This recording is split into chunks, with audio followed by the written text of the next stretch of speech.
I became homeless with a family breakup. Everything was going okay in my life, it seemed, one day. And all of a sudden, they stopped going okay. The reason we're in here is because I lost my job. Eventually, I got evicted. Before I was homeless, I looked on it as a problem that I would never encounter, something that would never happen to me.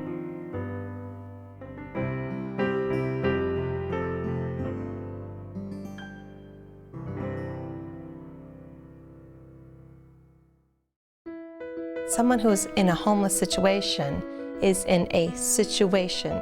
It does not define who they are or what kind of person they are. I have to tell you, when I arrived, I was new in my congregation. I didn't know who the guests were and who the volunteers from the congregation were. It breaks your heart to see that a hardworking family could actually end up in a situation like this. I am always surprised at how loving and open and friendly these people are. It's a great opportunity for hands-on outreach. You don't have to go on a mission trip to do this. We get just as much, if not more, out of it than the people that we're trying to help. It's just a wonderful feeling.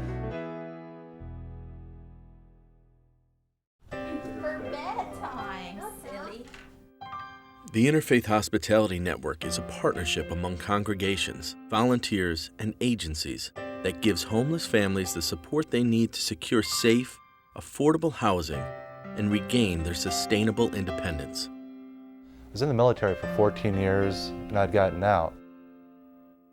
My problem that I had was that the skills I learned in the U.S. Army and the infantry don't translate over to the civilian world. I wasn't able to get a job. After a while, we lost our place. The hardest part about being homeless is not knowing if you're going to be able to take care of your family.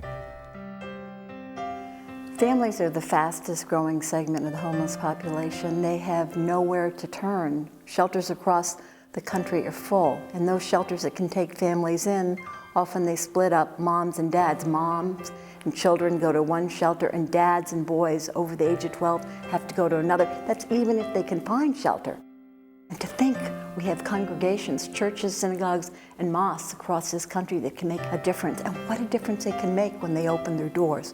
When they open their doors and open their hearts, lives are changed. That's what families talk about most. You know, we call this the Interfaith Hospitality Network program. It's a program, but it's about the volunteers who make a tremendous difference in the lives of families.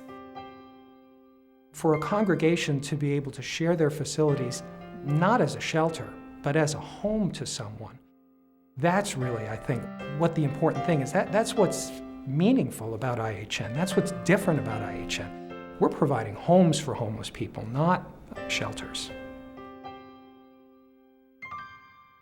To see these people when they come in and when they leave, to see Ann tonight so excited because she got her apartment. You know, you can almost cry right with them because you're so excited for them. I am so happy to say that Ann has been approved for her house and she gets the key tomorrow. In a way, it made me feel sad because this is their last night with us. It's very touching. I want to say that I feel so relieved and everybody's been so nice and so helpful. I can't put any better words than that. I thank all of them, and they're really helping people. I've never seen anything like that before. The Interfaith Hospitality Network gives congregations the opportunity to create an innovative local response to family homelessness.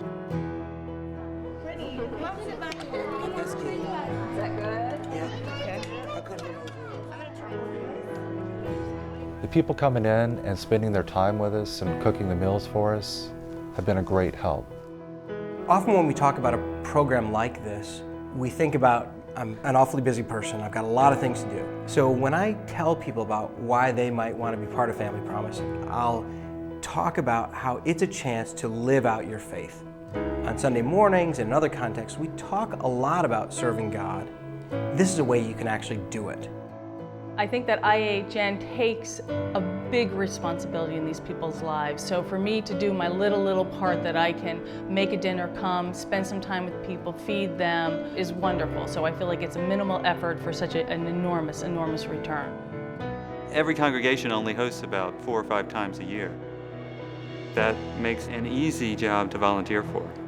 Once people do it, they really love it, and they want to keep doing it.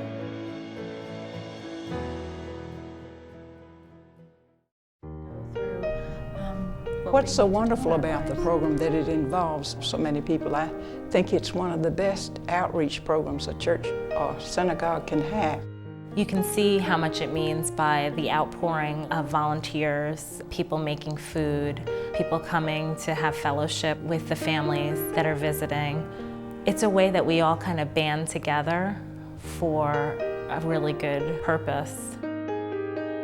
People are compassionate. They want to make a difference. They don't always know how. And so IHN provides a way for people to address a major social issue and make a huge impact in the lives of families right within the walls of their own house of worship.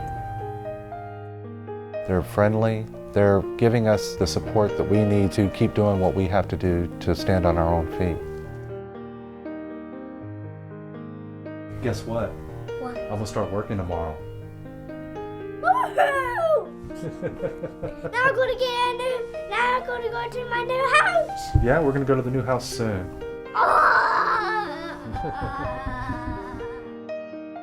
I'm proud of you, Daddy. Oh, thank you. I love you, Daddy. I love you too.